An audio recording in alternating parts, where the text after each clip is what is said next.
Hello students, how are you all? Welcome to today's class. Our today's topic is Introduction to Internet. Friends, have you heard the term Internet? I keep hearing about the Internet. What is it? How do people use it to get information? The Internet is an ocean of information. Let us learn about Internet. आपने कई बार internet का नाम सुना होगा, लेकिन ये internet क्या होता है, इसे इंफॉर्मेशन का सागर, समुद्र क्यों कहा जाता है, ये हम इस चैप्टर में जानेंगे.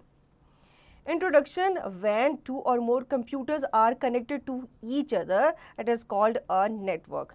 The internet is also a kind of network. It is in fact the biggest network that connects millions of computers and smaller computer networks across the world together. तो जहाँ पे आपके कंप्यूटर्स जो होते हैं, एक या एक से ज़्यादा कंप्यूटर एक दूसरे के साथ जुड़े हुए होते हैं, तो वो एक नेटवर्क बनाते हैं. इंटरनेट जो है ये एक तरह का आपका नेटवर्क भी है, जिसमें से आप अपनी इंफॉर्मेशंस को किसी के भी साथ, वर्ल्ड में किसी के साथ भी आप शेयर कर सकते हो और उनसे भी आप उनका डेटा मंगवा सकते हो, रिसीव कर सकते हो. Internet. The internet is a well-organized and managed network of millions of computers connected all over the world. The computers connected to the internet can easily access the information. It is the largest network of computer spread across the globe. Anyone with a computer with all the required hardware can become a part of it. The internet has changed the modern life to a great extent. Every kind of information is available on it. It provides us with millions of applications. Internet क्या है? Internet आपका well organised और एक manage तरीका है, ताकि जो आपके नेटवर्क्स हैं सारे के सारे कंप्यूटर्स के, वो अच्छे तरीके से एक दूसरे से कनेक्ट हो सकें और एक अच्छे तरीके से वो काम कर सकें. तो कंप्यूटर कनेक्टेड होते हैं एक दूसरे के थ्रू, किसके थ्रू? इंटरनेट के ही थ्रू. और इंटरनेट के ही थ्रू वो अपने जितने भी आपके मैसेजेस हैं या इन्फॉर्मेशन है उसका वो आदान प्रदान करते हैं. ये लार्जेस्ट नेटवर्क माना जाता है कंप्यूटर का, जो कि पूरे ग्लोब में, पूरे वर्ल्ड में फैला हुआ है. कोई भी व्यक्ति जिसके पास कंप्यूटर हो और एक अच्छा खासा इंटरनेट है, तो वो वर्ल्ड में बैठे किसी भी इंसान के साथ जिसके पास इंटरनेट है उससे वो कनेक्ट कर सकता है ईजिली. साथ ही साथ वो उससे इंफॉर्मेशन ले सकता है, उसके साथ अपने इंफॉर्मेशन शेयर कर सकता है. Uses of Internet. There are unlimited reasons for which people use the Internet. Some of the popular uses of Internet are described below. Internet helps to search information on any topic. It allows us to send or receive messages anytime and anywhere. It is the best medium to communicate instantly with people sitting at far off places. It is used to see the latest news. We can purchase a product through the internet. We can chat with people on the internet. It is used to play games online with different person sitting at different parts of the world. It is the biggest and the cheapest medium for advertising products and services. We can book airline, railways, bus or even movie tickets through the internet. All the study materials and information are available to us on the internet. अब internet के क्या benefit है, क्या उसके uses है, ये हम जान लेते हैं. सबसे पहले तो इंटरनेट पे आप किसी भी टॉपिक पे सर्च कर सकते हो. ठीक है, आप कहीं भी बैठे अपने फ्रेंड के साथ या अपने रिलेटिव के साथ या किसी के साथ भी आप फॉर्मल चैट कर सकते हो. आप उससे ईमेल वगैरह रिसीव कर सकते हो या उसको मेल वगैरह भेज सकते हो. इसमें आप दूसरे जगह पे बैठे हुए लोगों के साथ इजीली कम्युनिकेट कर सकते हो. साथ ही साथ लेटेस्ट न्यूज़ आपको मिल सकती है. आप इंटरनेट के थ्रू ऑनलाइन परचेजिंग कर सकते हो, आप लोगों से चैट कर सकते हो. आप इससे जो एयरलाइन की टिकट है, रेलवे की टिकट है, वो आप परचेज कर सकते हो अपने घर पे बैठे हुए. इसी तरीके से बहुत सारे यूजेस हैं इंटरनेट के, जैसे कि जो स्टूडेंट्स होते हैं उनको स्टडी मटेरियल भी ज़्यादातर इंटरनेट से ही मिलता है. Internet terms. Website. A website is a collection of web pages containing related information related to a certain topic. It is like a book having various chapters on different topics. Each website on the internet has a unique name or address. Web pages of website are linked with each other. तो internet terms में हम सबसे पहले बात करेंगे website के बारे में। वेबसाइट जो है ये आपके कलेक्शन ऑफ वेब पेजेस है जिसमें आपके इंफॉर्मेशन मिलती है किसी भी सर्टेन टॉपिक पे। ये एक बुक की तरह होता है जिसमें आपके डिफरेंट चैप्टर्स होते हैं डिफरेंट टॉपिक्स पर। हर एक वेबसाइट के अपना एक नाम, अपना एक यूनिक नाम और एड्रेस होता है, और जो पेजेस होते हैं, वेब पेजेस होते हैं वेबसाइट के, वो एक दूसरे से लिंक्ड होते हैं। Historical bite, symbolics.com is the first website ever registered on the internet. तो इंटरनेट पे जो पहली वेबसाइट रजिस्टर हुई थी वो थी symbolics.com. Web page information is put on the internet in the form of digital pages called web pages. These pages may contain text, graphics, video, audio and link to other pages. अब web pages जो होते हैं ये आपके information के through आपको digital pages के रूप में मिल जाते हैं, ठीक है। ये आपके पेजेस होते हैं जिसमें आपके टेक्स्ट, ग्राफिक्स, वीडियो, ऑडियोज जो होते हैं वो मिलते हैं आपको, और वो एक दूसरे से क्या होते हैं, लिंक्ड होते हैं। Remember, to open a website you must know the address of the website. किसी भी वेबसाइट को ओपन करने के लिए आपको उसका एड्रेस मालूम होना ज़रूरी है। Home page is the main or first page for a particular website. We get this page when we open a website, web browser. We get information from different websites. These websites open in a special software known as web browser. Thus, a web browser is a software that we use to retrieval and view web pages. Examples of web browsers are Microsoft Internet Explorer, Mozilla Firefox, Google Chrome, Opera, etc. तो home page क्या होते हैं? Home page आपका first page माना जाता है। आप कोई भी वेबसाइट ओपन करते हो तो उसका जो फर्स्ट पेज होता है वही उसका होम पेज होता है। वेब ब्राउज़र क्या होता है? वेब ब्राउज़र जो होते हैं आपके डिफरेंट, जैसे आपकी वेबसाइट जब आप ओपन करते हो तो वहाँ पे आपको डिफरेंट आपको इन्फॉर्मेशन मिल जाती है। तो ये जो वेबसाइट्स होती हैं ये आपकी ओपन की जाती हैं स्पेशल सॉफ्टवेयर पे जिसे वेब ब्राउज़र कहा जाता है।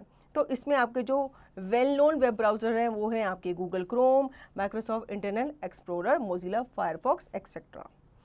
Do you no internet explorer is the most widely use web browser. तो इंटरनेट एक्सप्लोरर जो है ये काफ़ी वाइडली यूज़ किया जाता है।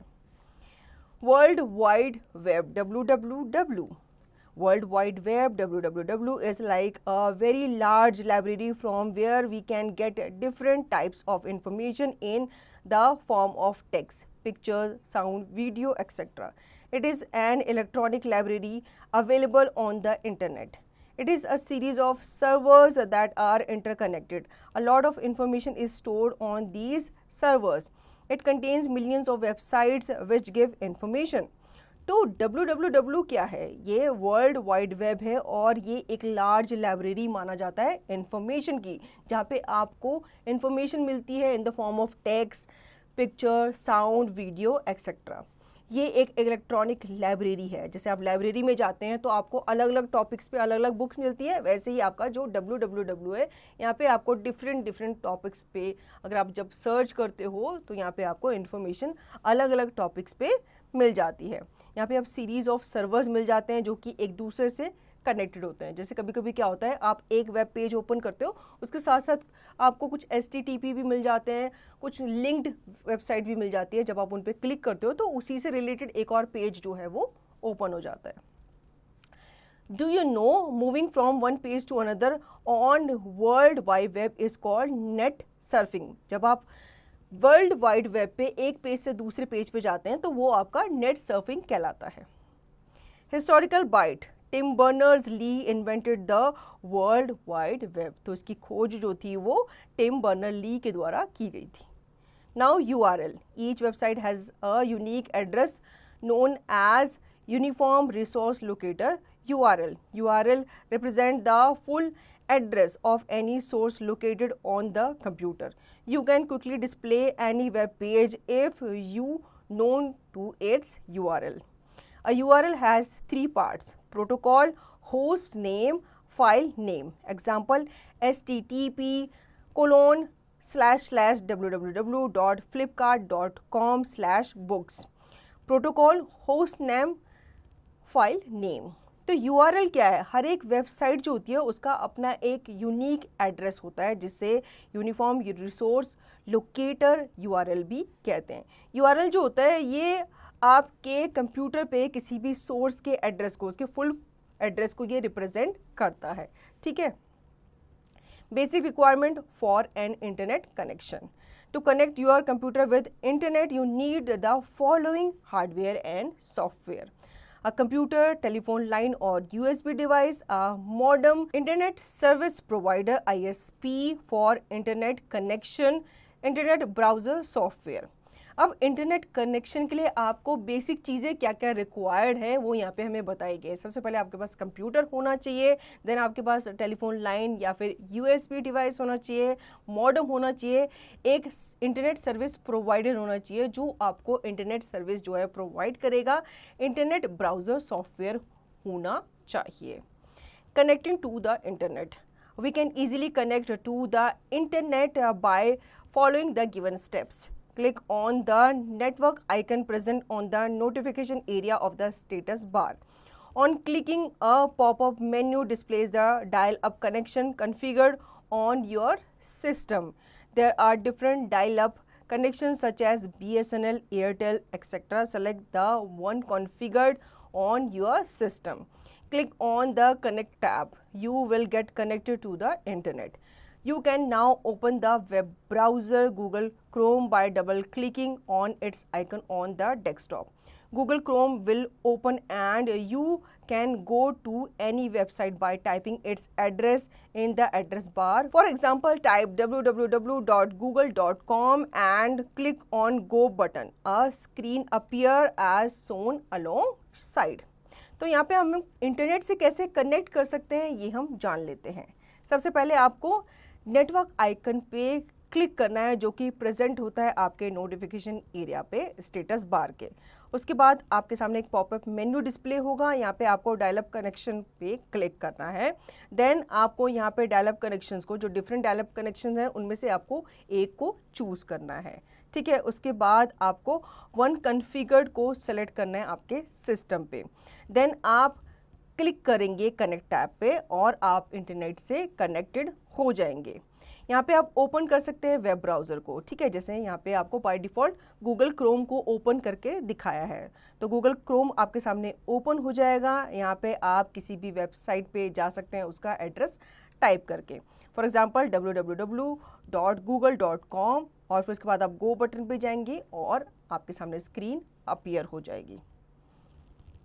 Search engine, we know that we can find a website very easily if we know its URL, but often we do not remember the URL for a website, or we might not know which website may contain the information we are looking for. In such cases, we use a search engine that allows us to search for the required information. Most search engines use a simple keyboard search, which means you don't have to type in your whole question, just the most important words. Example of search engines are Google http://www.google.com, Bing http://www.binge.com, Yahoo http://www.yahoo.com। तो search engine किस काम आता है? कभी कभी हमें किसी website का जो URL होता है या उसका एड्रेस होता है वो हमें नहीं पता होता, तो ऐसे में हम कैसे उस वेबसाइट को सर्च करेंगे? तो इसमें क्या होता है, सिंपली सर्च इंजन पे जा करके आप जो सर्च बार होता है वहाँ पे आप कोई भी डिज़ायर्ड टॉपिक पे आप सर्च कर सकते हैं। सपोज़ आपको पोल्यूशन पे कोई टॉपिक मिला है या कोई और आपको आपके टीचर ने काम दिया है, कोई होमवर्क दिया है, कोई प्रोजेक्ट दिया है, तो आप उस प्रोजेक्ट का नाम वहाँ पे सर्च कर सकते हैं, तो आपको उससे रिलेटेड इन्फॉर्मेशन जो है वो मिल जाएगी। Using the search engine. To use the search engine, steps are as follows. Step 1, enter the keyword for the required information in the search box of web browser. Google. Step 2, click on the search button. The links to web pages containing information will be displayed. Step 3, click on the links to open the web page and see the information. अब कैसे आप search engine को use करेंगे, ठीक है। आपको keyword type करना है फॉर रिक्वायर्ड इंफॉर्मेशन, जो कि आपको सर्च बॉक्स में ही टाइप करनी है। उसके बाद आप सर्च बटन पे क्लिक करेंगे, देन कुछ लिंक्स आपके सामने वेब पेजेस के ओपन हो जाएंगे जो उस इंफॉर्मेशन से रिलेटेड होंगे। जैसे मैंने पहले बताया था, अगर आपको पोल्यूशन पे कुछ सर्च करना है तो पोल्यूशन से रिलेटेड आपके वेबसाइट्स ओपन हो जाएंगे, वेब पेजेस ओपन हो जाएंगे या फिर लिंक्स ओपन हो जाएंगे, जिन पे आप इजीली क्लिक करके उनको ओपन करके उनको स्टडी कर सकते हैं, रीड कर सकते हैं, ठीक है। Email. Email stands for electronic mail. It is an electronic message sent by a person to other through computer. It provides a fast, economical and convenient way to send and receive messages. The message of email can be text, sound or picture. With the help of internet, you can send or receive a message in few seconds. To send a message to anyone around the world, you should know the person's email address. An email address defines the location of an individual's mailbox on the internet. Email क्या होता है? Email stand करता है electronic mail को, ठीक है। एक electronic mail जो होता है वो आप किसी भी पर्सन को सेंड कर सकते हैं अपने कंप्यूटर के थ्रू, ठीक है। तो इंटरनेट आपको ये फैसिलिटी प्रोवाइड करता है कि आप अपने घर पे बैठे या अपने कंप्यूटर पे बैठे आप ईमेल के थ्रू दूसरे पर्सन को, जिसका ईमेल आईडी आपको पता है, आप उसको उसकी ईमेल आईडी पे कोई भी इंफॉर्मेशन है या आप उससे चैट कर सकते हैं या आप उसको मैसेज भेज सकते हैं, ठीक है। साथ ही साथ अगर आपको कोई मैसेज भेजता है तो आप उसका रिप्लाई भी कर सकते हैं। Historical byte. In 1972, Ray Tomlinson sent the first electronic message, now known as email. तो 1972 में रे टॉमिल्सन ने फर्स्ट इलेक्ट्रॉनिक ईमेल जो था वो भेजा था। Let us remind, Internet is a worldwide network of networks where we can get information on any topic. Information available on the internet is in the form of digital pages which are known as web pages. A website is a collection of one or more web pages which are linked with each other. A web browser is a software that lets you access the pages on the World Wide Web. World Wide Web is the largest collection of information available on internet. URL is the address of a website or web pages. The search engine is a software that searches the various web pages on www for a particular information. Email is an electronic message sent from one computer to another over the internet. So children, I hope आपको internet का ये concept अच्छे से समझ में आ गया होगा कि कैसे इंटरनेट को यूज़ करके हम एक जगह से दूसरी जगह बैठे लोगों को अपने मेल वगैरह भेज सकते हैं, और साथ ही साथ सर्च इंजन पे, इंटरनेट पे हम काफ़ी सारी चीज़ों पर, काफ़ी सारे टॉपिक्स पर इंफॉर्मेशन कलेक्ट कर सकते हैं। मुझे उम्मीद है आपको ये चैप्टर अच्छे से समझ में आ गया होगा। अब इस चैप्टर का रिवीजन और दी गई एक्सरसाइज की प्रैक्टिस आप खुद से करेंगे।